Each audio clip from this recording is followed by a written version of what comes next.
Ibig sabihin ay may kaaway siya doon? Siguro. Pinagtripan, ganon? Pinagkaisahan? Opo. Kasi binubuli na po yan talaga nung 3rd year. Kaya lang maano siya magtatrabaho. Self-support, tumutulong sa amin. Ay, sayang naman. Nagtitinda ng tinapay, gano'n kung Sabado, Linggo, yung ice drop. Opo. Ganun. Masipag naman siya noon. Masipag na bata. Maraming kilala silang lahat dito, kilala siya. Kaya lang bigla na lang ganyan, puno-punong kutsilyo dito po. Takot kami lahat talaga, nagwawild siya. Sali namin yan ng ilang taon na nakatali.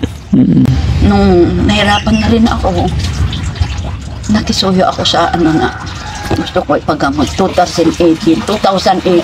Opo. TV namin, 3 ng sinira niya, lahat ng gamit. Lahat ng gamit natin dyan sa pero pinabarangay ko, pinakita. Lahat Pero ngayon nakikwento niya yung ginagawa niya. Tanungin niyo po, kasi siya rin po, makausap. Danmore, bakit mo sinira yung TV niyo? Boring. Pag naboboring ka, gusto mong sirain yung TV, ganon. Ano bang nararamdaman mo pagka ganon? May nagpapakita. May nagpapakita sa'yo? Matandang mayaman. Dito may maswagi pa. May nagpapakita sa'yo. Bukod sa mga nagpapakita sa'yo. Taga-Bagyo yata. Ha? Taga-Bagyo. Taga-Bagyo. Bukod sa nagpapakita, ano pa yung mga Wala na. Nagpapakita lang. Kaya ka nagwawala.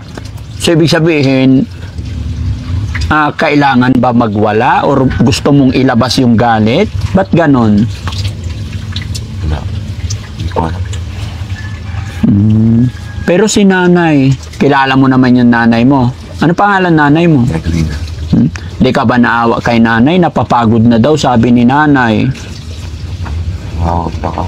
Naawa ka rin kay nanay. Pero love mo rin si nanay. Siyempre, nanay natin yan no? Sayang, ang pogi pa naman ni Danmore. Masipag po yan. Masipag pa. Opo. Nagla ako ng fishbowl. Lahat, masipag po yan dati. Naglala ako ng fishbowl. Kaya lang yan, binuli ata. Bakit nagpa-apekto ka sa mga mambubuli sa'yo? Marami. Ilan ba ang kalaban mo doon? Ilan sila, kaya hindi ka na kaya. Ilan nakalaban mo dun sa bakery? Anong ginawa nila sa'yo dun? Kalimutan. Nakalimutan ko na. Nakalimutan mo na. Pangalan ng tatay mo? Francisco. Francis.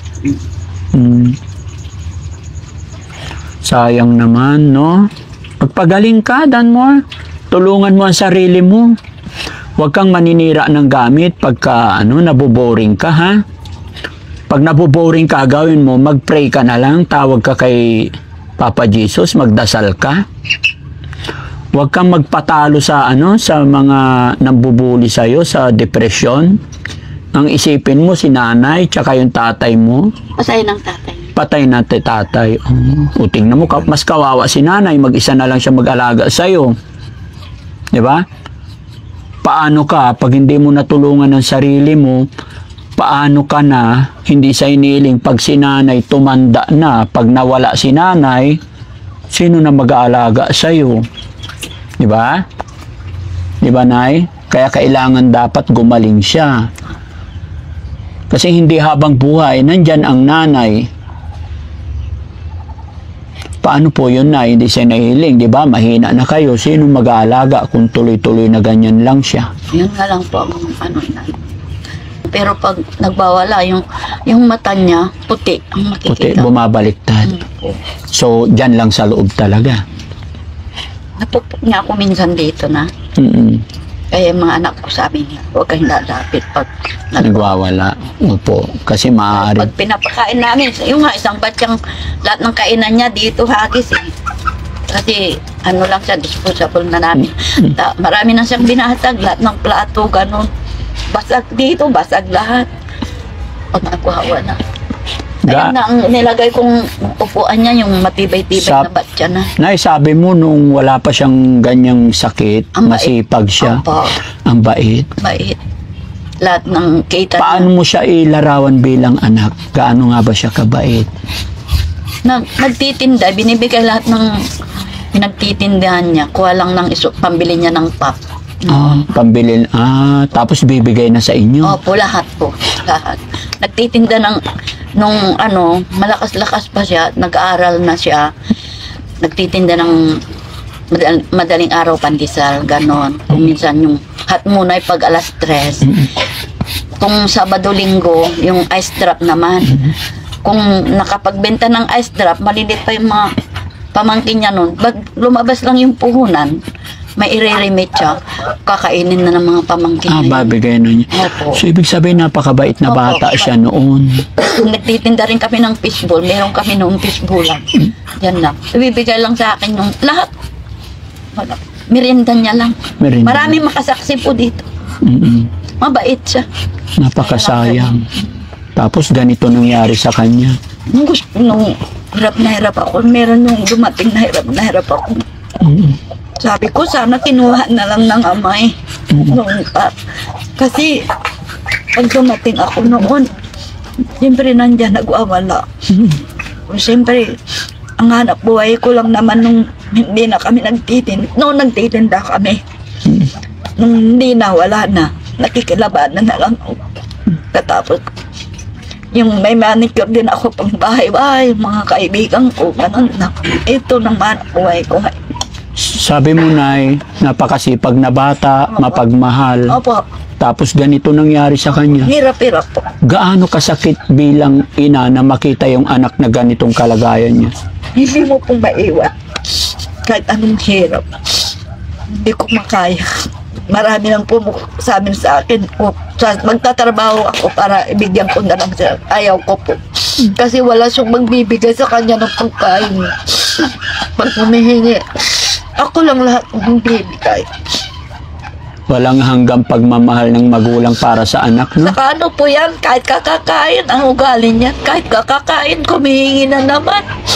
Parang, hindi ko makain. Bibigay mo lang, kung ano yung binigay mo, hingi na naman. Ganun. Ganon yung habit Pero nila, tingnan Nay. nyo naman, opo. Opo. Magandang katawan. Malusog naman. Hindi ko ano? pinababayaan. Kahit papan. Napakahirap lang isipin, Nay, no? Yung anak mo na napakabait, Opo. may pangarap, tapos biglang nagkaroon ng problema dahil sa pambubuli, dahil sa parang napagkaisahan, no? Pero, inano ko, pinasa Diyos ko. Opo. Sa Diyos ko na lang, pinasa ko na lang. Tama po yun, Nay. Ano't ano man pinagdadaanan natin ngayon, pinagdadaanan ng anak nyo, mag-pray lang tayo, huwag tayong mawala ng pag-asa, no? Lalo nung grabe siya po. Tali lahat po yun. Hindi makalayo dyan sa ano, nakakadena po yun. Dalawang bata ka, ano, kami. Ang daming, maraming mga ano, pigla, pumano na yung mga piglat-piglat niya. Mga yan.